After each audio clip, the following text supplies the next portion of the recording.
Hooray, hooray for free music on the internet.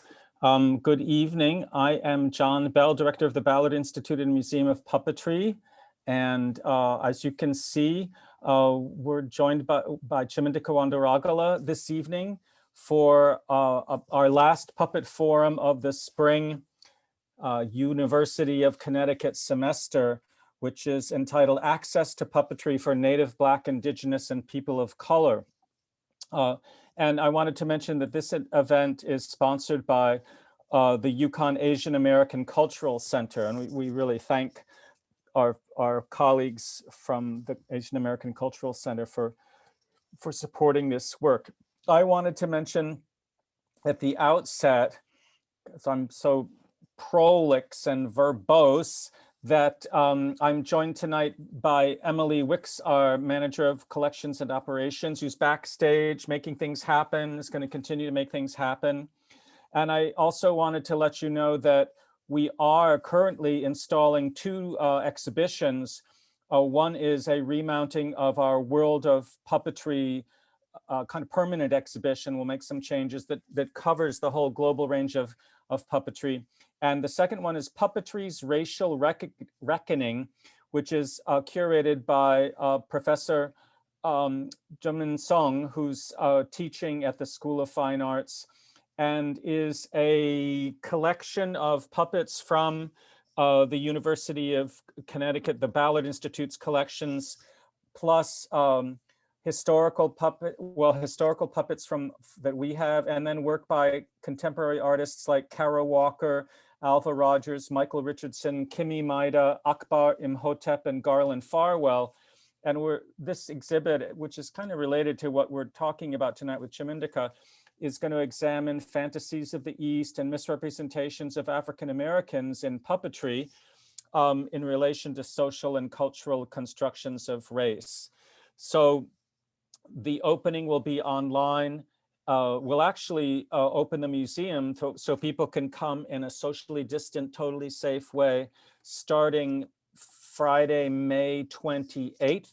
Friday, May 28th is when the opening is going to happen. It'll be stuff online. If you're in Northeastern Connecticut or want to make a trip there, you can come and visit, make a reservation. We have a mailing list that you can sign up to get information about this exhibition and our other summer events that we're going to do.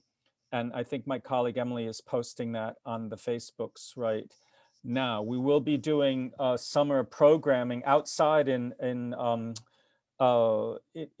town square, Betsy Patterson Town Square, in front of our museum, and also online. So it's sort of odd coming back to almost normal, almost post-COVID. Should I wear a mask or should I take it off? I'm not sure. Situation. I'm very happy that Chimendika is here. I haven't heard her DJ, but I know that she does. And we're going to talk about puppetry and Native, Black, Indigenous, and People of Color. And I've been thinking about this. I first met Chimendika during a critical exchange session, I believe, in Minneapolis at a Puppeteers of America festival, when I think that's when I first heard Chimendika talk about her work. And it's been so exciting and often noted by puppeteers across the United States.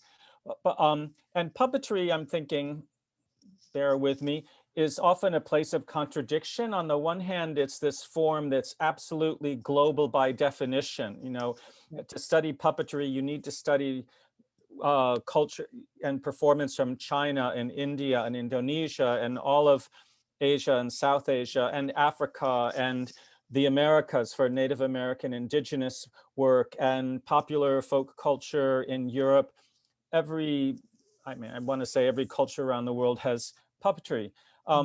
And puppetry continues to reflect global and multicultural influences. Like if you think of the Bunraku influence on contemporary puppetry, or shadow theater, rod puppet theater, as Marjorie Batchelder wrote back in the 30s.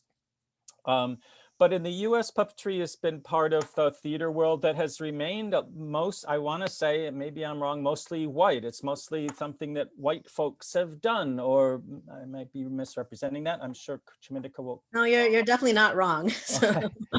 And one thing I noticed is Tamara Hunt in her biography, Tony Sarg, Puppeteer in America, 1915 to 1941. Tony Sarg, the famous early 20th century puppet, the father of American puppetry.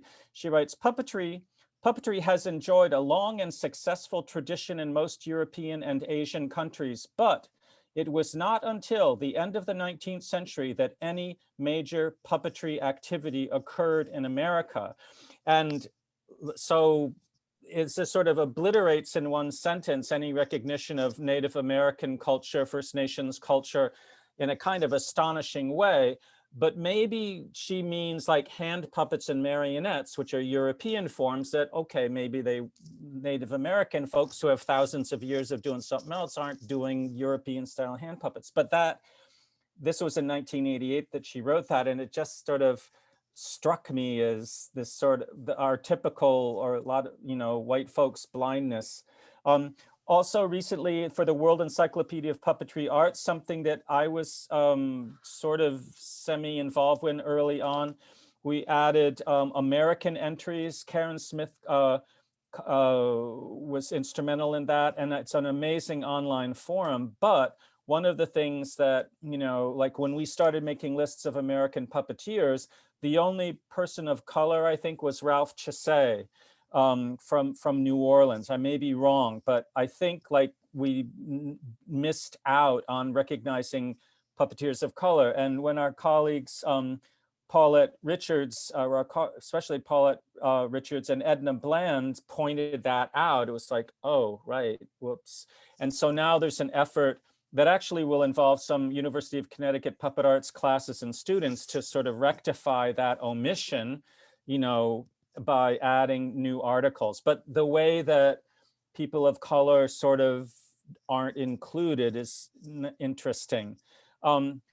So Chimindika is a Sri Lankan American puppeteer, filmmaker, and DJ. And she created and directed Monkey Bear's Harmolodic Workshop in Minneapolis to support Native, Black, Indigenous, and people of color puppeteers to develop the creative and technical means to tell new stories through puppetry. We're really glad that Chimindika is here to talk about her work and the work of Monkey Bear's Harmolodic Workshop and how they're creating access to puppetry for more people. So we thought we would, well, first of all, welcome you and thank you, Chimindika. We've been looking forward to this discussion with you for a long time. Well, thanks for having me. And I think we want to ask you to talk about your work and how that came about, and also your work with Monkey Bear's Harmolodic Workshop. And then we thought we'd have a discussion with you. And that can include people watching this forum online. Please type in your questions or comments for Chimindika, and we'll just start that. We'll have that conversation. So if it's not too general of a question, how did you get to where you are? How did you get to be interested in puppetry? Your work is so fascinating. Tell us more, please. Thank you. Yeah, I started out as a visual artist. Oil pastel drawings was my main thing for many, many years. But throughout that time, I've always, loved puppetry. And the first time I saw puppet theater is what inspired me to want to someday do puppetry. Was the Walker Art Center had brought a bunch of New York City puppet artists to perform, and I totally believed that the puppets were alive. Their performance quality was just amazing, and I believed they were all alive. There was one where it was like this really huge, flower pot with a plant, and one person was doing one stem was the arm, and the other stem was another arm, and the person was doing the head. And it was this character that was in a science lab, and it was being tested on. And so he was coming up with a plan to escape the lab with him and his plant friends. But no matter how ridiculous the story, I totally believed it was alive. And that was just so magical to me that I just knew that someday I wanted to do puppetry. But so every few years I would check to see if there was any workshops or anything, and didn't didn't see anything available. And then when I did see puppetry here, it was very white, and so it just kind of put me off from. Even though I wanted to learn, I didn't feel like there was this community um, that I wanted, in terms of not any Native Black, and not there's definitely there was always definitely a few Native Black POC puppet artists, but um, it was mainly white. And so maybe if Emily could start showing the uh, my images, I can talk about my work. So this is how my work started, was oil pastel drawings with these like kind of fantastical creatures. And so after I saw that puppet performance, I really, really wanted to bring my characters to life. And another thing I enjoyed watching also was stop motion. And so, then when I started doing puppetry, I kind of used the inspiration of my characters from my drawings, and when I create the work, but also including natural elements like found objects and things in nature. And Emily, if you could go to the first video, which is the stop motion video, where that was my first time doing stop motion. And so that's the only film I've made. And it's about motherhood and um, giving birth to children. And that's sort of feeling that sense of loss of creativity and getting it back.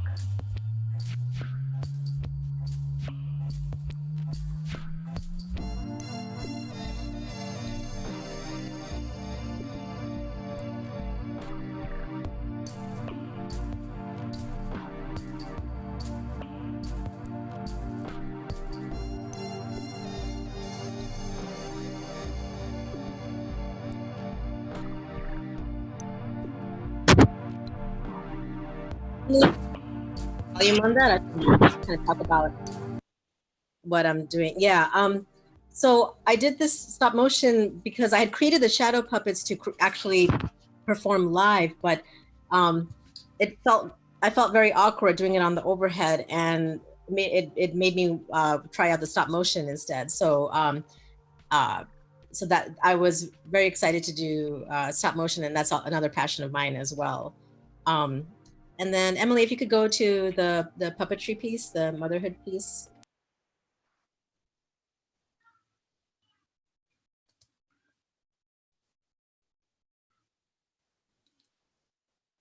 That's okay if it's not working out. And so so what happened was in 2016, a year before that, I had, oh, here's the video. So the work, this piece is about just my experience after having children, and just kind of that the mundane activities of being at home and taking care of the child and the housework and things like that, and wanting to create something fantastical out of that experience. And so this character, the clothes that this mother is folding, ends up coming to life, and then it comes together. And there's also breast pump parts. The back bag in the background is a breast pump. And maybe if you can forward through this to show the breast pump baby coming out.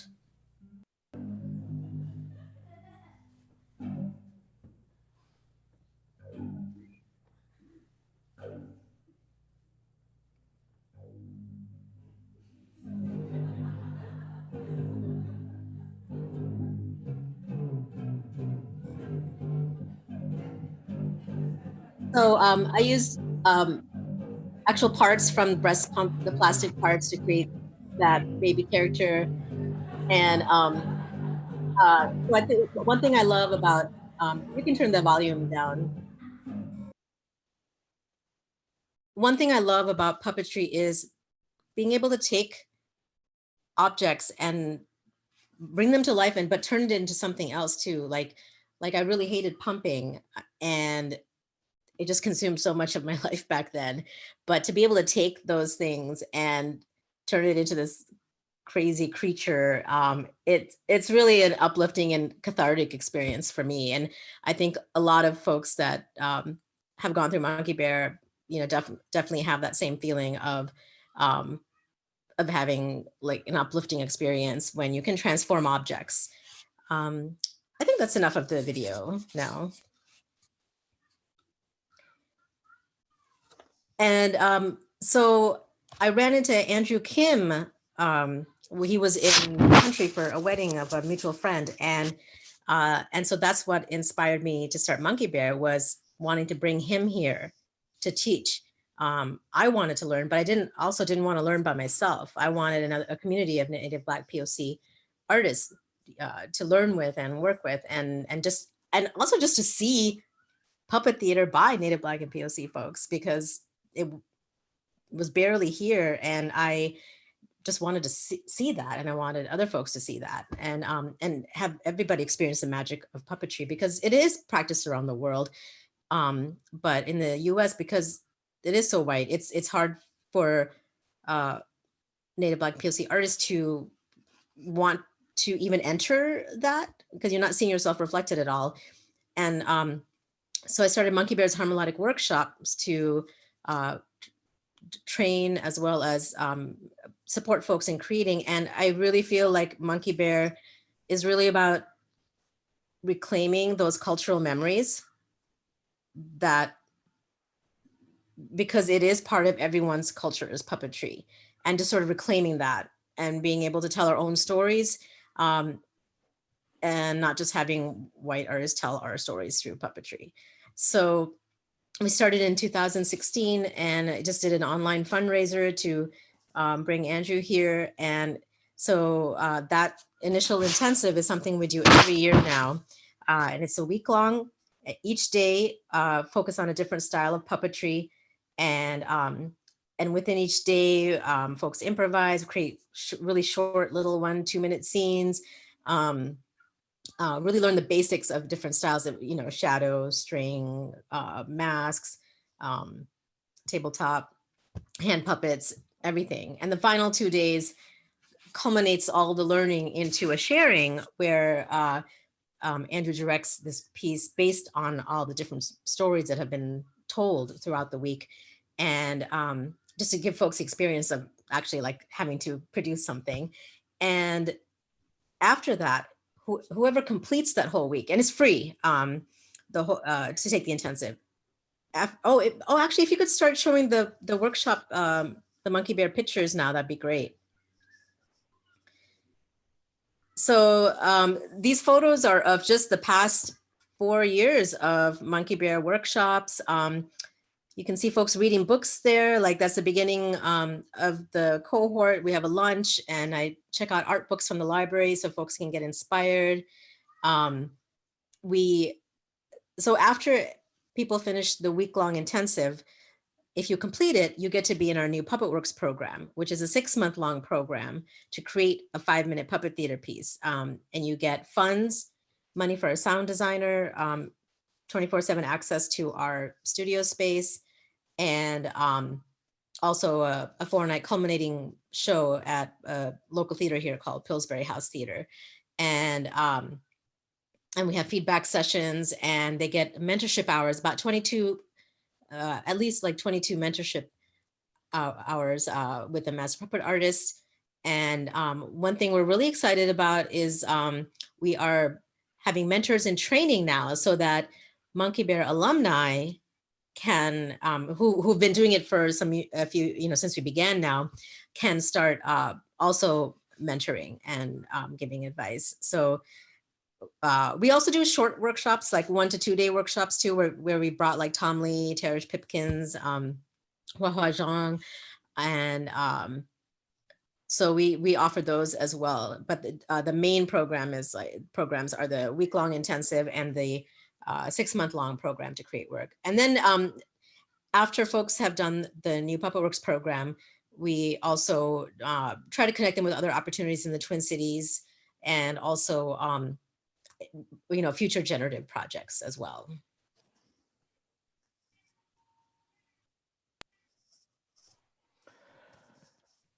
Chimindika, I really appreciate that, having your sense of this. It's such an, well, I'm engaging in superlatives here. It's such an amazing work with Monkey Bear Workshop. And to my mind, it's interesting that it's been so unusual to a certain extent. I sort of feel like, oh, why did it take until 2016 for one person, you, to start this open workshop, the week-long workshop intensive, particularly to attract by Black, Indigenous, people of color puppeteers? And it seems to me it's an activist project. I mean, do you see it as an activist project? Or yeah, definitely, because if the workshop has to be free, because these are all artists in other forms. They are dancers, filmmakers, playwrights, poets, visual artists. So if you haven't seen yourself reflected in the form, then right, something needs to happen to make you want to even try it. And if a week-long workshop is like $1,000, right. or $500, why would you take that, when you can't even afford that? So it's really, really important that it's free. And what's equally important in Monkey Bear, besides it being for Native, Black, and POC folks, is that it's really artist centered. I think artists have to go through a lot of hoops in terms of getting funding, being able to show your work. So we don't have application process for anything that we do, because like being an artist myself, like I understand like all the frustrations, where we're in this arts economy where there's all these organizations and museums and galleries and theaters, and the artist is the one that has the least amount of power in all those situations. So just creating the empowerment for artists. And so for the intensive, you just sign up and it's just first come, first serves. And no application. I'm just sending me an email, saying you want to take it. And and anyone who completes it can be part of our new Puppet Works program. So it's really about creating that a transparent path to move forward in the form without having to write grants and apply for things. Great. Our friend Schroeder Cherry from the Washington, D.C. area, who's also one of our Ballard Institute Advisory Board, says, what is the origin of the name Monkey Bear? Oh, okay. So, the first word, Monkey Bear, is actually a character that I drew where it's like half monkey, half bear. And so I've always wanted, I was like, it's Monkey Bear, and I would love to use that in a name for something. And so it's a drawing I did like back in 2012 or something. And Harmolodic is Ornette Coleman, the jazz artist, his music theory. And I don't claim at all to understand everything he says, but one of the main things about his theory, harmolodics, is that every element in a piece is equally important. And I really feel that about puppetry, because you have the visual element, you have sound, it can include film, it involves movement, and all of that coalesces to tell that story. And so I feel like that's one of the reasons why all these artists that are taking our intensive and program, there's a way in, because they're all coming from different art forms. So there's something about one of the things in puppetry they will feel connected to somehow, like either the storytelling part or making things, or so yeah, it's really about how puppetry can encompass so many different art forms. I hope people will continue to ask questions on the chat there. I have a kind of naive or perhaps even dumb question, but thinking of the way your work with Monkey Bear sort of occurs as, oh, of course, like what, could you explain it? And thinking of your history, like as an immigrant, an artist, but coming to the States as a child from Sri Lanka, like why is it, maybe this isn't a question to answer, why is it that BIPOC folks do not feel welcomed into puppetry, if that's the right, if I'm getting that right? What is that like, or do you have a sense of what this problem that your Monkey Bear workshop, Harmonic Workshop, is, in my understanding, kind of trying to not solve, but work with? Well, I think because the field is already so white, there's just certain stories that are being told, and certain aesthetics, and so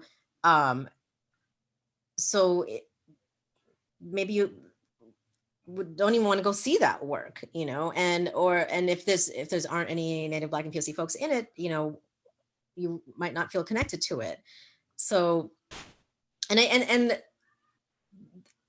also there's definitely a lot of racism within the stories that are being told. People doing accents and like right. These white artists creating these characters that are Native, Black, and POC, and it's just you definitely don't feel a connection then, and so but a lot of the way a lot of puppet artists become puppet artists here is having a friend invite you to help them out with their show. Right. And so because the field is already super white, the friends that are getting asked are also almost all white. So it just keeps going like that. And that's why we need to have something like an intensive where folks can learn how to do puppetry. And without that free intensive, there's no access point. Right. Unless you're asked by someone, to be a part of their work. Right. And so, and because of the lack of workshops at the time too, that there really was no, entry point unless you were friends with somebody. Yeah, I appreciate your underlining the importance of that free workshop. Mm-hmm. It seems to me, kind of continuing in my naive line here, that, faced with the kind of situation you're talking about, like, it seems like most people would say, you know what, maybe I'm going to turn my artistic interests to something else other than puppetry because I don't see myself reflected in the work or in the people who are doing it. But you had the opposite, or if that's the right term, reaction. You were like, no, I'm going to go into puppetry and I'm going to do this work. You talked about your interest in puppetry, but I'm fascinated. That seems to me it's sort of a courageous act to jump right in and start doing that work. Well, I just feel like it's such an amazing art form and it's so transformative that it's something I want everyone to be able to experience and have. And now it's gotten to a point with Monkey Bear that we have a really good sized community of artists and they're supporting each other. They're creating work on their own after they have been in the Monkey Bear program, and they get their friends to be a part of it. So there's been numerous times where folks have gone into our, New Puppet Works cohort program, and they've asked a friend to help them with the show. Right. And now they want to be in the intensive the following year. So we're creating that's a new circle, and so they can keep continuing because everyone's going to be ask their friends to be a part of it too. And so now we have this like really supportive, collaborative community. Folks are creating shows with each other, making new Right. work. They're getting opportunities around the Twin Cities, and so it's been really cool to see that it's so it's not what started out as wanting to create opportunity to learn and create their first works of puppet theater. It's become a really amazing community that supports each other throughout. One of the things that's fascinating to me, looking at the photographs that you shared, is that puppeteers I know from different disparate contexts, like Andrew Kim, who I know from years ago, has worked with Bread and Puppet Theater, and then he went to work within the Heart of the Beast, and now he's in the UK. Yeah, he was based in Minneapolis, so he's Right. one of the folks I was talking about. There was, a few puppet artists that were folks of color and Native, and Right. they're still here. And after some time, he left, but yeah, there's also Julie and Gustavo, and there's Masa. Yep. There's yeah, definitely. These masks behind me are made by Gustavo Boada years ago. Cool. But what I was trying to think of is that you've drawn together all these puppeteers of color with Tarish and Andrew, Tom Lee, Gustavo, I'm sure many others, and that it's again, I feel sort of naive, like there's such strength in thinking of that community of puppeteers of color. A question I wanted to ask is about the people who've gone through your program, or the people who came in from Minneapolis, which I think of as, I mean, it's a complicated, we know, city, but with a large multicultural population. But how many people have come into the program, and you've talked a little bit about what happens to them after they leave the program. It sounds like you're creating or helping to create a kind of a puppet community, or a new version of a puppet community in Minneapolis. Yeah, definitely. Altogether, I think we've served around maybe like 85 people. 38 artists have created puppet theater pieces through Monkey Bear. And of those 38, there's a good number of them who are continuing. My original goal was like, oh, I hope out of this cohort of 10, like one person will want to, continue. But from some years, like they're all continuing, and possibly still working on their art form that they were originally working on, but also incorporating puppetry, or they've now are calling puppetry their main art form. And so so we have a full gamut of everything. I mean, it sounds like I teach at the Puppet Arts program here at the University of Connecticut, and part of the idea is, people will get jobs in the industry, and I don't know if people are coming out of Monkey Bear Harmonic Studios are so inclined to do that, or whether it's just part of their artistic makeup. It doesn't seem like your goal is to get people jobs at Sesame Street necessarily. No, it's more like it's another tool to tell stories. And they are some of them are now having puppetry be their main art form, and some are still working on their own disciplines and also doing puppetry. And so there's opportunities to like perform, create new work through other programs in the Twin Cities, not necessarily puppetry organizations, but also that too, like Heart of the Beast was doing Puppet Lab, and so Allison Heimstead runs that, and now it's not connected to Heart of the Beast anymore, but that's a program for artists to create emerging puppet artists to create work. So a number of Monkey Bear artists have gone through that program now. And there's also Open Eye Theater, and a bunch of Monkey Bear artists are doing work through there too. And also just other arts organizations around town that have nothing to do with puppetry. They are getting the opportunities to create, and they're choosing to use our folks are choosing to use puppetry. So it not only has it created, Monkey Bear created opportunities for Native, Black, and POC artists to create work, it's allowed puppetry to be infused into other, you know, arts realms here in the Twin Cities. So there is like Northern Sparks is a program where there's outdoor public events, and you know, some Monkey Bear artists have done that, and just numerous programs where maybe puppetry wouldn't have been in the mix, Okay. but through our artists, it's become part of that mix. New York puppeteer Brad Brewer, who's the director of the Crotations in New York, says, "I believe we're in the midst of a renaissance in Black puppetry. Do you feel evidence of that?"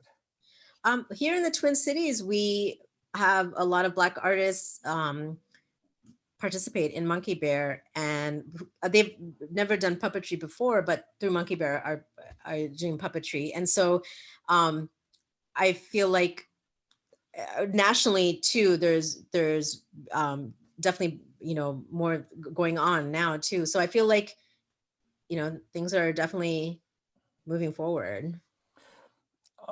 I notice, well, one of our listeners, watchers, Denise Graber, wants to contact you by email. I'm thinking Sure. we're not going to necessarily, yeah, sorry, go ahead. Oh yeah, maybe you could give them my. Okay, maybe Emily could personally give Denise your email address. Yeah. And then Jacek Zuzanski from the Eastern Massachusetts Cape Cod area is doing a free puppet workshop for people. And he's particularly trying to reach out to the BIPOC community. I mean, what do you have advice about how folks, maybe especially white folks, who want to reach, how that could best be done? Yeah, the way that I did it was I just reached out to for the first intensive, that first year. I thought I was gonna have to do a lot of persuading to like get people to take the workshop. So I emailed and chatted with Native, Black, POC artists in the Twin Cities community, and said, hey, do you have any friends that might want to take this free intensive? And they're like, it's free. And like, I want to take it. So like all the people that I was contacting to see if they might know somebody who might be interested ended up being interested themselves, because it was such an accessible opportunity. I would say reaching out to Native, Black, and POC artists within your own community, within whatever city you're in, is a good way to begin, and let them know that you have this opportunity, and they, folks can spread the word too. And so just actively reaching out to folks and letting them know about the opportunity. Right. That seems like, all right, of course. Yeah. And after that first year, like, because it went so well, and people had a really great experience, we get a lot of word of mouth now. So great. Yeah. I'm also thinking of the workshops, the way you're bringing in puppeteers like Andrew Kim or Tarish Pipkins or Tom Lee. Like, maybe that's a way also to, if one is trying to offer puppet workshops, to bring in puppeteers of color, like that could be a great great thing to include too. Yeah. It seemed like I'm thinking, oh, the model you've created, or the work you've created with Monkey Bear Harmonic Workshop, Monkey Bear's Harmonic Workshop, like that could happen all over the place. Oh, yeah, do you have desires to like turn it into a national movement? Or I'm not. Well, I guess my hope is that people in other cities would be inspired to start things on their own. Chicago has done that. They I met Rough House Theater folks at the Sure. same festival, and so they were really excited to hear what we were doing here. So they asked for advice about running some type of workshop in Chicago. So I chatted with them about it, and kind of told them about our process, and so they connected with Chicago International Puppetry Festival and the Artists of Color Artists of Color Leaders Network, something like that.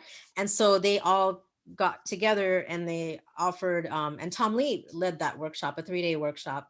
And I think that they were going to try to also have them have an opportunity to create as well. So, so yeah, I was so happy that the work that we're doing here in inspiring other cities. And I know somebody from Vancouver reached out because they would like to start something. And now Andrew also mentioned that Andrew Kim, who teaches our workshop, he's in Britain, and he wants to start something like that there as well. So I really hope that, like me talking about what we're doing here would inspire folks to start.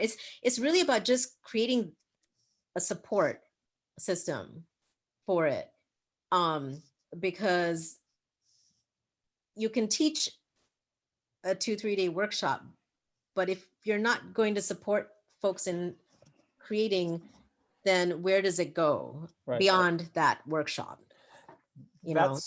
That seems like the crux of it in a way, right? I noticed Myra Sue mentions Chicago has the Puppeteers of Color Social. Yes, yeah. But in terms of creating that supportive network or that supportive community, that seems like a full-time job.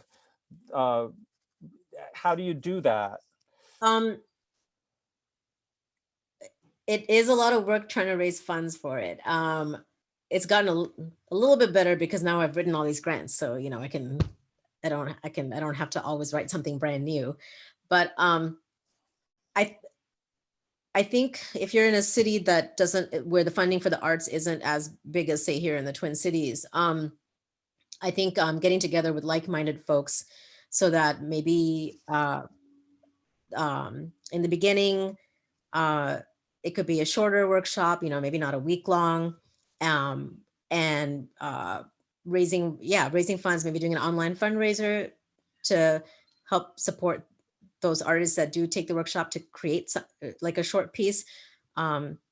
We like for the new Puppetworks program, everyone creates a 5-minute piece, because anything more and then the show would also be way too long then, at the end. But also it's a short enough of a piece that folks who are doing it for the first time, creating puppet theater for the first time, don't feel daunted. Right. But it's long enough that everything that goes into creating a puppet theater piece is all in there still. Right. So so keeping it, small scale, definitely. Have you thought, or maybe you're already doing this, so are you doing online events at all? I'm thinking of the Puppet Slams and the Puppet Slam Network, which supports Puppet Slams. Yeah, they support our show at the end of New Puppetworks as well. Yeah. Got it. Okay. And last year we did do the culminating show online, but because of George Floyd's murder, the uprising, and these white supremacists trying to burn down our neighborhoods, like it was just crazy time and really hard for folks. So we did not, they did not have to have a completed piece. It could be a work in progress at the end.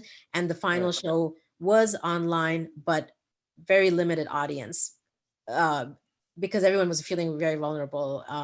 And so it was just a few folks that each person could invite, as well as Monkey Bear alumni, just to have a small supportive group watching it, as opposed to anyone out there,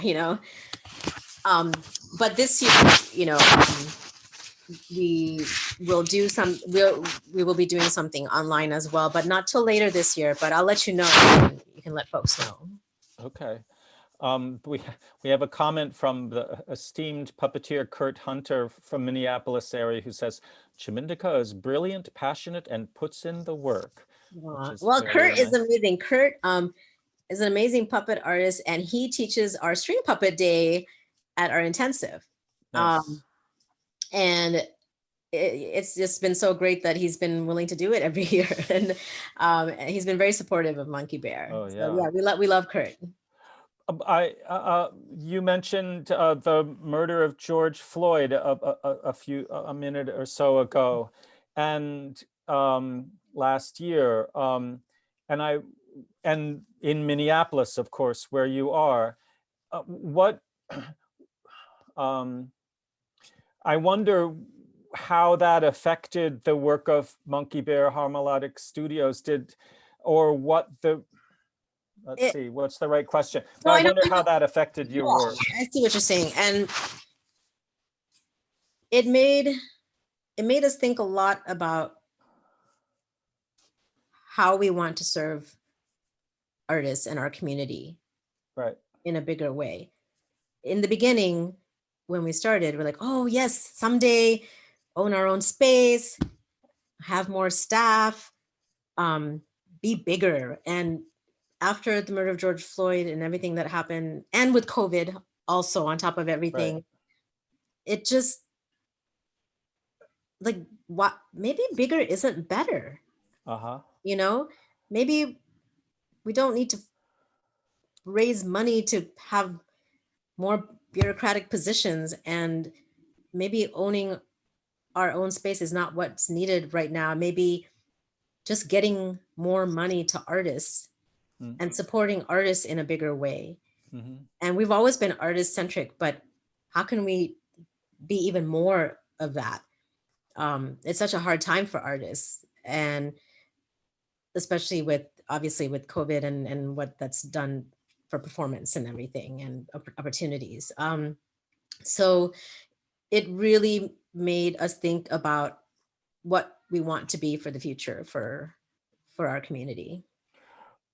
Were you seeing work that addressed the murder of George Floyd, or that wanted to reflect some of the reflect that situation or responses to that? We some Monkey Bear artists created a piece about the uprising, and from personal stories of people, and so when, I don't know when that will be online, I'll chat with them and see if Okay. it gets to a place where it's online, and then I could let you know about it. A question I wanted to ask, and thanks everybody who's listening for your questions. Please feel free to ask more questions or have laudatory comments like Kurt Hunter's. I was thinking about the content of, or the shows by Black, Indigenous, people of color folks. Is there, let's see, is the nature of the work, or the dramaturgy of the work, or images of the work, are you seeing that developing or existing, in a different way than work by white puppeteers? Yeah, definitely. I mean, just by the nature of it, the work is different and the storytelling is different. And the aesthetics as well. And actually, Emily, do you want to start the video of, I have a few clips of work by Monkey Bear artists. This is their this is Stacy. The first one is Stacy Bell's piece, and it's all of everyone's first time creating a puppet theater piece. So this is a new PuppetWorks program. This is what happened in 2019. And we could play this piece, this clip of this piece, and then one after.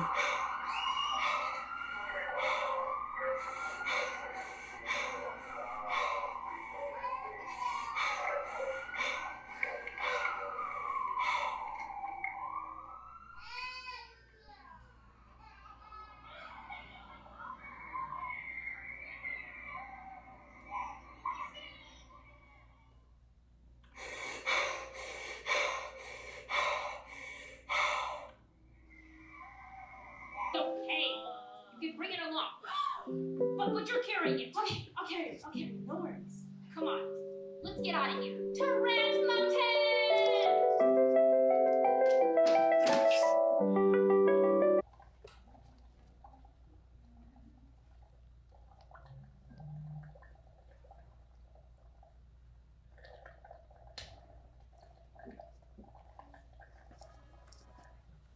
You can stop the video now. So that first piece was Stacy Bell. She created a piece about her her baby that died of SIDS. And the second one was Juan Vu, who created her piece was they were animals, but it was very much Vietnamese American experience story. And then the third one was Liping Vong. And so we have lots of different artists come through, like Liping, you know, is primarily movement artist, and Wan Vu was a filmmaker, and she's actually puppetry has become her main medium now. Really? Yeah, and Stacy, who had that first shadow piece, she's been wanting to tell that story for a long time. Wow. And she's tried other mediums to tell Oh. that story. The you know, more traditional theater, poetry, and she said this was the first time she's been able to tell the story, and it Wow. was a very cathartic experience for her. And I feel like puppetry has is so incredible in being able to do that, is transforming experiences. Those three shows that footage of which you just shared with us now, by Stacy Bell and the two other artists, excuse me for not remembering their names, are very different in style, which is super interesting. I wondered if Stacy Bell comes from like a dance background or something. I don't know. I think she also does some movement, but the theater and movement too, maybe. Yeah. When you're working, and excuse me, step with the pieces that we just saw, are they work from Monkey Bear participants who went through the 1 week thing and then went into the 6 month? Yes. So all those artists took the week-long intensive and then were part of the new Puppet Works program, and that what you saw is they're culminating the piece that they created for the mentorship, through the mentorship program. And so each of their pieces were about 5 minutes, and then there was also 6 other artists that had work in it. So they went through the mentorship program. Yeah. So how does that work? What do you say, maybe with the week-long intensive as well, what do you say to participants in the workshop about creating their own work? How do you frame that? Before I answer that, I just wanted to give a shout out to Liz Howells, who was our main mentor, who was our mentor for New Puppet Works. She's was really great at, I think mentorship in itself it's not, you can be an amazing artist, but not necessarily a great mentor. And Right. so there's a philosophy behind mentoring, and the fact that she's able to do it without putting her own artistic voice into what the artists want to create, really letting their work, what they want to say, come out, and their own aesthetics coming into it, but just being able to nurture that. And so yeah, so when Andrew's teaching the intensive, you know, people definitely feel nervous because it's something new in terms of like creating. So sometimes people, before the week ends, there's definitely, you know, not, some of them might not be so sure if they actually want to, you know, create work after that, because not because so many of them are not necessarily performers. Right. And so the idea of being on stage in front of all these people, Right. you know, it sounds daunting. But I mean, Andrew Kim is just an amazing, amazing teacher. And he really instills the basics in everybody. And it gives everybody just this feeling that I might never have done this before, but I can try. And giving giving that confidence to just try, definitely. In those, I appreciate that. It's teaching is hard. It's different from performing or creating. It's so interesting. I know that from my own attempts. In the week-long intensive, that you just mentioned, Andrew leading, are different techniques of puppetry presented as alternatives, like you can do this, you can do that, you can do that, or is there a focus on specific techniques? He'll present a few basic techniques of performing a specific style of puppet. So on rod and hand puppet day, he'll talk about different ways of manipulating that, for different, types of situations. And then also in the last 2 days, we hire a sound artist, because the last 2 days are spent kind of creating a culminating sharing. So we hire a sound artist who is there the whole time while folks are improvising or rehearsing. And so they're improvising music during that whole time. So folks right away can understand that sound design is a really important element in puppetry. Are people bringing in, when people, let's see, I'm thinking of the difference between the intensive and then the longer, the longer period, the 6-month period. And are people bringing in for the intensive their own stuff they've written, or poetry, or music themselves, or visual artists? The intensive is a blank slate. Blank slate. It's like the first day, Andrew uses fabric and everyone learns breath, focus, weight. Right.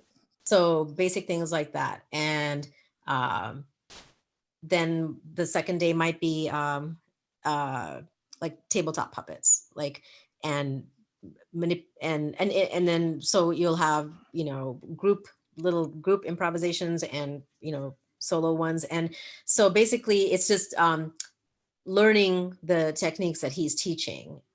So he'll demo something, and then folks will mess around and work on that technique, so there's the basics of everything.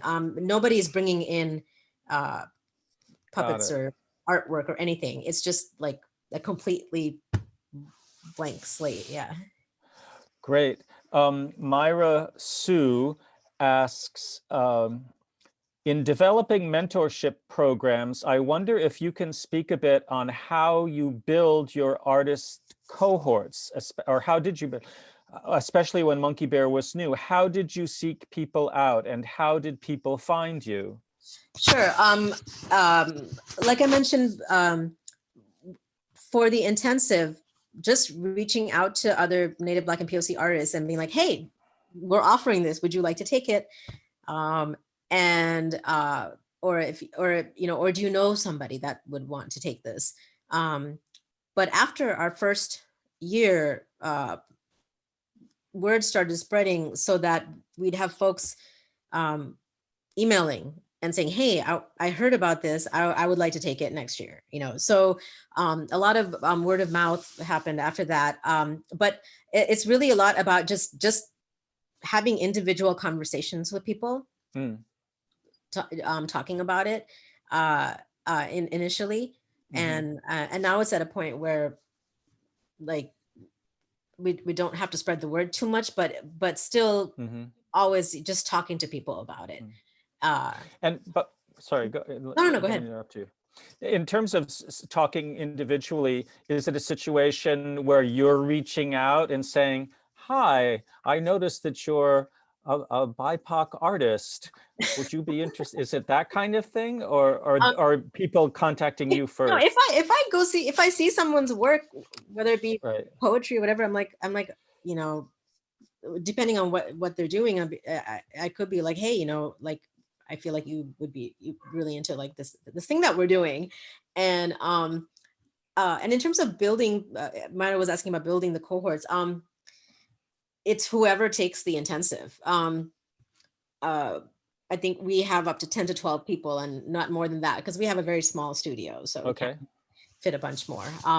So whoever signs up for it ends up being the cohort.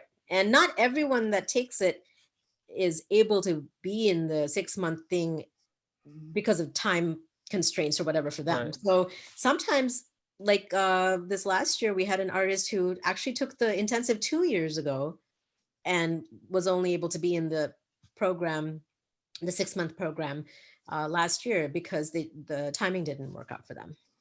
In terms of the 6-month intensive, that's fascinating. Is it like each individual person in the intensive is going to do a project, and Each person gets to create a piece. They come up with what they want to do. They meet with the mentor once every 2 weeks for a couple hours. And that time is spent not just talking about an idea, but also being shown, oh, this is how you make a rod puppet. You know, like there's a lot of that technical aspect too, but then also support in like the mentor will, if the person needs to see what it looks like being moved, the mentor can play around with it. And also just teaching that sense of play is a really important part of puppetry. right? And especially if you're not a performer, you can feel weird in the beginning, just like messing around with this puppet, you know, I feel self-conscious, but the mentor is there to really support in trying to take away that self-consciousness about it, and showing how to play, really. You know? Yeah, that's so important, that sort of open play where you discover things about the puppets that you didn't know before. Do the mentorship, the sessions, do they take place in your studio? In the studio, and of course last year because of COVID, it was all online, which was really difficult, but we did it. And then after a certain amount of months, then we have a feedback session, the first feedback session. So everyone has to have a little something to show for it. I get feedback, then some weeks later we have another feedback session. And so that's closer to showtime. And then there's usually extra mentorship hours towards the end because people are like scrambling to finish a piece, you know. And I think one thing that's really important to remember, because folks are creating for their first time, is that you get wrapped up in making the things and making sure you have your story, that sometimes you forget all about that week-long intensive you took, where breath, focus, weight, how to make the puppet come to life. And so that's something we're, you know, trying to stress more, is remembering that aspect, that even you don't always have to have everything made before you bring them to life, like just playing around with you know, roughly made things, just to figure out who your characters are even. I think that the process of creation with puppetry is so, in my mind, so different from what actors do with a play, because you know, where you learn your lines and you figure out your character, then you figure out how to recite your lines and the blocking. And with puppetry, thinking of what you're saying, there are all these different art forms, like for a while you're designing and you're building, and then you have to switch completely and think about movement, and then you I mean, it's happening all at the same time too, but then you switch and you have to think about dramatic structure. Definitely. So you have to come at it from many different facets at different times. I mean, for someone coming in who hasn't done it before, I think that's a kind of challenging process, isn't it? Yeah, I think, you know, it can definitely be overwhelming, and definitely there's that sense of like feeling overwhelmed slightly in the beginning. But I think with like good mentorship and support from the rest of the cohort and myself, that burden feels a little bit lifted because you're getting supported all along the way. How many different, in one particular 6-month session, how many different mentors do you have working with? It's a cohort of like, I'm thinking it's a half dozen. We have one mentor who mentors everybody, and we have mentors in training now who are past Monkey Bear participants who've been doing it for a few years now. And so they're sort of shadowing almost, but also providing their voice in it, because in terms of feedback and things, because our goal is to have a lot more like Native, Black, and POC mentors within our program. And so we're excited. So people who came into the, if I'm understanding correctly, people who came into the week-long intensive and then did the Yeah. 6-month, the longer period, and then some of those folks have now developed into mentors themselves to Yeah, mentors and continue. training. It's gonna be a couple years process. And we're probably gonna have them partner up because, you know, our years of experience is not the same as someone who's been doing it for like 25 years. But combined, you know, we can provide some of that. And we're getting back to our regular programming next year. So this year we did not have Right. a new cohort. What we're doing this year is supporting alumni in their development, in their continued development. One of the audience members, Callie Melvin, who I think is from Minneapolis, maybe, I don't know. Oh yeah, she was in our programs, and now she's a mentor in training as well. She says, she writes, the love and support from Chimindika, the Monkey Bear program, and the community that is more like a family is amazing. So that, appreciate that comment from Callie Melvin. I have a question about the workshops. I'm trying to imagine what your workshop space is like, but also with puppetry, you know, one of the facets of it is that it's always all about materials. Like puppeteers are famous for filling their workspaces or their homes with whatever, their cardboard or cloth or plastic or metal or what, all of the same. And also tools like your hot glue gun and your mat knives and all of this. Got all that, like, so I mean, that's a whole nother aspect of learning puppetry, is access to tools and access to materials. Does that all happen in your workshop? It happens in our workshop. We don't have a workshop. Oh, I'm not. Oh, can you hear me? Yeah, there was some extra business there. So. Okay, is it better now? Yes. Okay. We don't have a wood shop, so we don't have like a miter saw and all that kind of stuff, because we don't have a ventilation system in there. But we have things like really sturdy staple guns and hot glue guns and a bunch of overhead projectors and wire, you know, just like tools like that, you know, and things that we don't have, you know, if somebody wants to create something, make something out of wood, then outside of the Monkey Bear space, we find a way to make that happen. So is the kind of activity at the workshop, does that include like the individual people in the 6-month intensive? Are they, you know, so-and-so's coming in on Wednesday to work on their show because they can have access to tools and materials? Yeah, people could go in whenever they wanted. Everyone gets the access code and they can go in there. So sometimes multiple people working in there. And of course, this past year, we couldn't do that because of COVID. But that's how it was happening is, and the mentorship sessions would happen in their individual ones, and people would work in there. And then we have one small room that doesn't have windows, and that's our shadow room, and the overhead projectors and everything. Then we have a longer space, which is the bigger room, which is where like workshops happen and multiple people can work in there. And we have, you know, tables and X-Acto knives and cutting boards and all that stuff. Your work is, as I was, I think, suggesting a while ago, you know, it's so dynamic. You know, it seems like the kind of thing that, you know, you could imagine someone wanting to replicate it across I would love the it. I would love it if people would replicate it. That'd be awesome. It's been such an amazing experience, you know, and the artists have just really loved being a part of it, that I really hope other cities can have something like this. This year we're really trying to support the community that we do have, that we've already built. Next year we'll start a new cohort again, but like this year, just applied for some funding to purchase theater lighting equipment so that folks could do performances outside or create puppet films and have the lighting for that. People could check it out.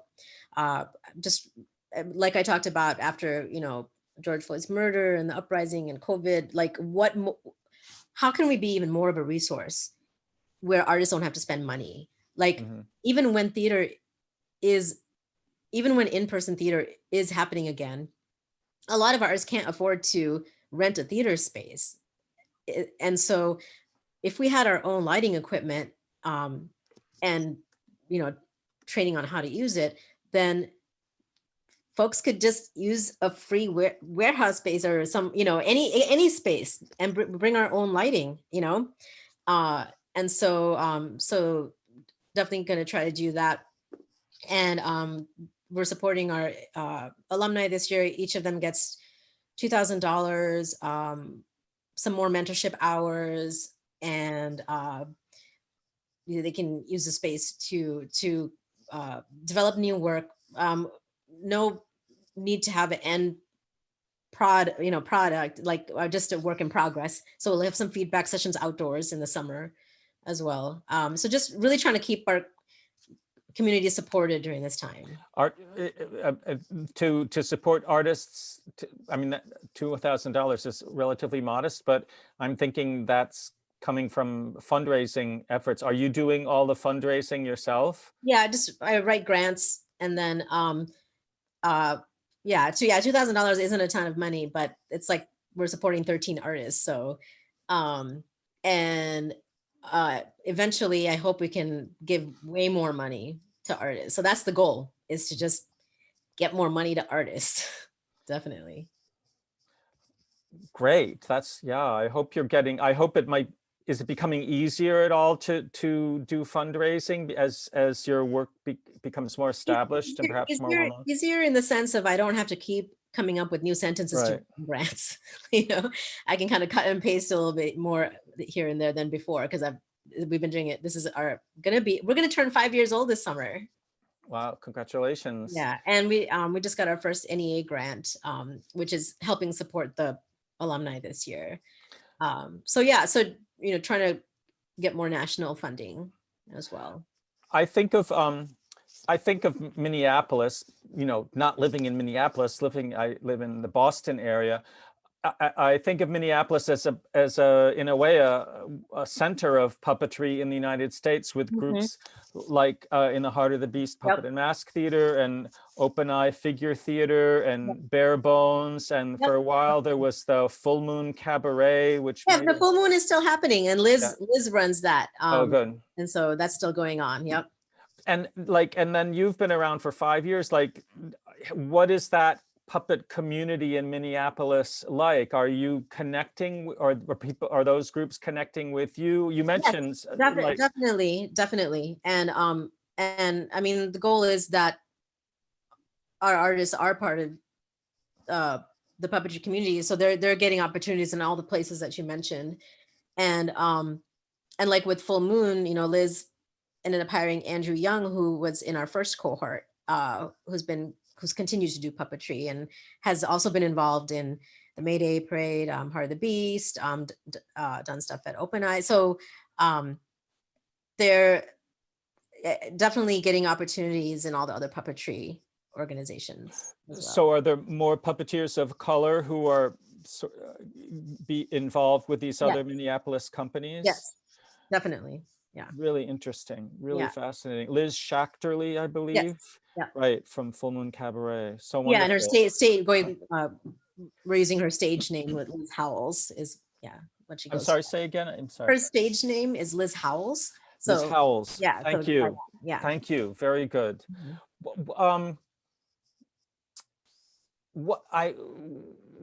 Thinking of your work, or when you think of your work, and you think of the sort of larger, mainstream, if that's the right word, mostly white puppetry community, which is becoming more conscious of issues of race and ethnicity, I think. Yeah. Like,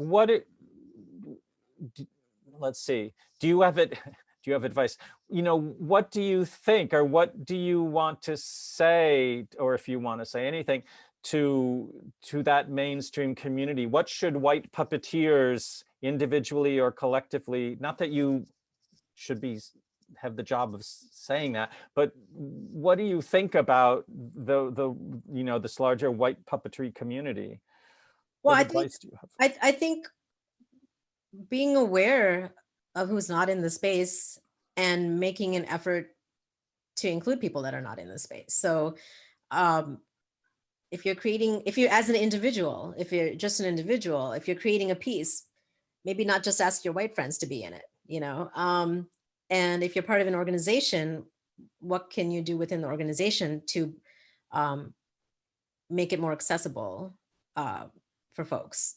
And so I guess just being proactive about what you can do. And I think that for spaces that where it might places where it might be harder to find funding, because I know that we're very lucky in here in terms of arts funding in Minnesota. Oh, really? Yeah, and so maybe banding together more with other organizations, or getting support from partnerships with maybe possibly universities to get some funds. Like I used to run another organization for Native Black and POC artists. It was a multidisciplinary organization, and the way I first got money was going to different departments at the University of Minnesota and being like, "Hey, we're doing this show. Would you be able to give $100 towards it?" And so, there, it's it's hard to find funding, but I think that if you really want to do it, you can find get some sources and start small, definitely. You started off by talking about your own work as a visual artist, as a graphic artist, and then you mentioned this experience of seeing puppetry at Walker Art Center and then getting into your own work. Do you have time to do your own work now? And does that include your visual art and puppetry? I think that was the hard part when I started Monkey Bear, was there's so much administrative work that it's easy to not even think about creating your own work. And I Yeah. think that's the hard part of being an artist and an arts administrator, is balancing that.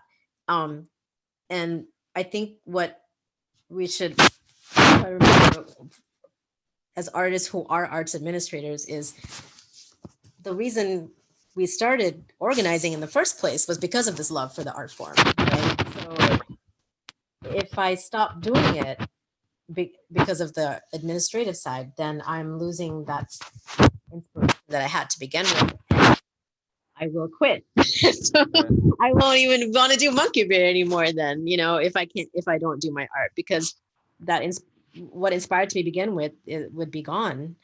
Right. And so I think just that's always going to be the hard part, is kind of creating that balance. And I feel like I'm definitely moving more towards that now, is having more of a balance. Okay, more. Did you go in did you get into Well, over into the I administration? definitely wasn't creating my Right. work. It's And in hard. the beginning, yeah. And then last year, I started creating work through Monkey Bear. So it was my first time creating a piece through the organization, and it was all Monkey Bear artists that were performed in it. And I realized, that just might be the only way I'm going to create work, is if it becomes part of what I have to do for the organization as well, and so. Do you get invitations to, I mean, not in the past year, the COVID year, but do you get invitations to go to Chicago or I don't know where, Los Angeles or New York, to talk about your work, or to colleges, for example, to talk about your work? Definitely a few times there's been a few invites. But yeah, I mean, I can't even remember anything before COVID. So it's I would like to travel more in the future, and to actually go places with Monkey Bear artists, so we could perform, so Native Black and POC artists in other cities can see our work and get excited, and maybe they want to create puppetry then, that would be really cool. I know that in Minnesota, it seems to me that there's a large Native American community there, and I wondered if you could talk about the work of Native American puppeteers, which I feel like I'm starting to hear more about in a way from Canada and also the States. Yeah, we're actually I'm talking with Rihanna Yazi, who runs New Native Theater, about doing a collaboration because she really loves the work that we're doing. And sorry, getting all weird here. And we love the work that she's doing. A lot of theater training for Native artists, and so we were talking about how it'd be great to do a collaboration because we're both doing a similar type of work within our respective communities, and so I'm excited to chat with her about that and have Monkey Bear artists get involved with that too. And yeah, I feel like once we get more funding, then we can do more collaborations and things like that too. Because right now, most of our funding is towards our two main programs, take up the bulk of the money. And so in the future, it'd be great to be able to work with other organizations, other arts organizations around town within different communities, so that we're serving like everyone that we want to be serving.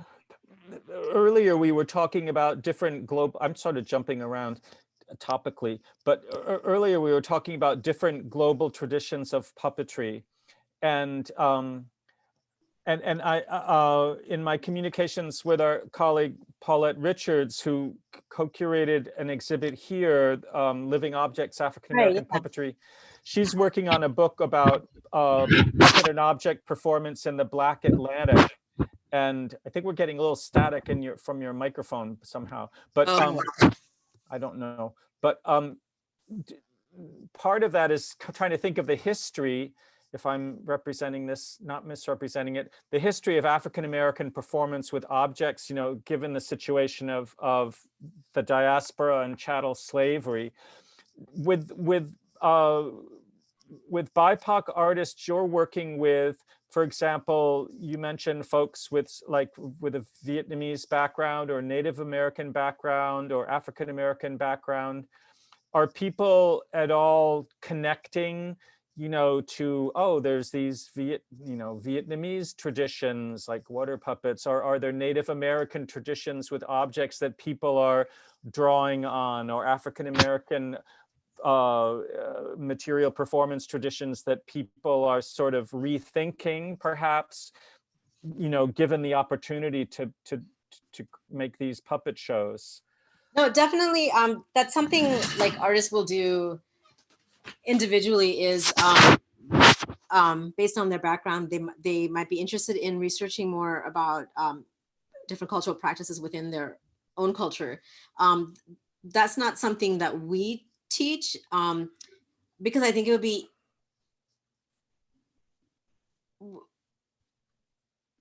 easy to appropriate. I think there's a chance for cultural appropriation if we're saying, well, here, this is this kind of puppetry and this is puppetry from this culture. So I don't even have any books at Monkey Bear. Like I'm some sorry, of that, you don't have what at Monkey Bear? puppetry books on puppetry, because I feel like it would be too easy to be like, oh, you're looking at these photos of puppets from this one culture, and if you you might end up imitating that, and that's not what we want. Right. So people are free on their own to explore the history of their own cultures, but that's not something that we would ever feel comfortable like teaching. Right. Yeah. That's very complex, or I find that such a complex problem or challenge, maybe. Right, and so that's why we kind of just leave that up to individuals. Okay, fascinating. Okay, well, we're sort of getting toward the end of the normal length of these forums. I wonder if there are things that we haven't discussed that you would want to share about your work or the work of Monkey Bear Harmonic Studios with our Monkey great Bear audience? Harmonic Workshop. I'm sorry, I apologize. It's a lot of Monkey work. Bear, and I think it's Monkey Bear Harmonic Workshop. Thank you for correcting me. I don't know. I'm grateful to the opportunity to be able to talk about our work and have people from around the country hear about our work. And I guess, you know, we'll always try to evolve and try to support artists even more through opportunities and hopefully more generative projects too. And yeah, it's I feel like it's definitely something that can happen in any city, but you know, definitely there has to be a commitment to follow through, you know, beyond Right. just the workshop, definitely. I realize I have one more question. What kind of work do you want to do? Do you like have some vision of, I want to do a show about, you know, and in Well, right now, we mean my own work. Yeah. I'm really interested in modular synthesizers. Like I want to create my own sound design for work. And I just recently got a grant to purchase some modular synths. And I just think it's such a perfect sound design vehicle for puppetry because you can just make all these crazy, weird sounds. And so I'm interested in incorporate, I just really love music. So incorporating sound music into the puppets themselves as well. Like possibly doing some circuit bending and where the puppets can be creating the music on their own too. Actually, I can show you my modular synthesizers I'm very excited about. So I've been trying to learn how to use them. And hold on a second. Let's see. I just have to open it up. Oh boy. Yeah, so people are used to like regular synths, right? Where you have a keyboard and it makes these different sounds and you can change the sounds. But the modular synths is just each of those elements in separate modules and you do the connecting with patch cables. So okay. Oh yeah. Whoa. Yeah. Oh my gosh. Yeah. So, and I have these cables. Yeah. Where yeah, I can connect the different modules together and I can make my own sounds. And so I'm very excited to mess around with that and have that. Sorry, I interrupted you. Go ahead. Is that more of an old, it looks more like an old school kind of synthesizer. Everything's new. Brand new, cool. There's all these small companies that create the different modules. Nice. For filters, for the amplifier, and the sound, like you can just do. I'm really interested in taking a more interdisciplinary approach and incorporating my love of music into puppetry. Great. Yeah. Great. Good. Well, Chamindika, thank you. It's been a great pleasure to speak with you. I feel like I've been looking forward to discussing with you your work for a while, and I just learning about it more, getting a better sense of it. It makes me think about it more. I hope to see and hear more of your work with the modular synthesizer, and I'll try to pay attention to the online presentations of Monkey Bear Harmonic Workshop in the future, and just hope that and there's actually a few features of Monkey Bear artists on our local PBS station online, so I could send you the links to that if you want to put on your Facebook page, so folks can go to that and see. And so and then I'll also I'll let you know about any future stuff going on. And my colleague Emily has posted like a link for if people want to make donations to Monkey Bear Harmonic Workshop. Yeah, we're part of a site called givemn.org. It's an organization here that is a hub for nonprofits in Minnesota to receive donations through. So we are a 501c3, but we just use their site because they have this big, huge Give to the Max Day in November, where like everybody raises money on that day. We're a part of that too. I hope that more people will give more money to support Monkey Bear Thank you. Harmonic Yes, Workshop. donate to Monkey Bear. It'll all go towards, you know, supporting Native Black and POC artists.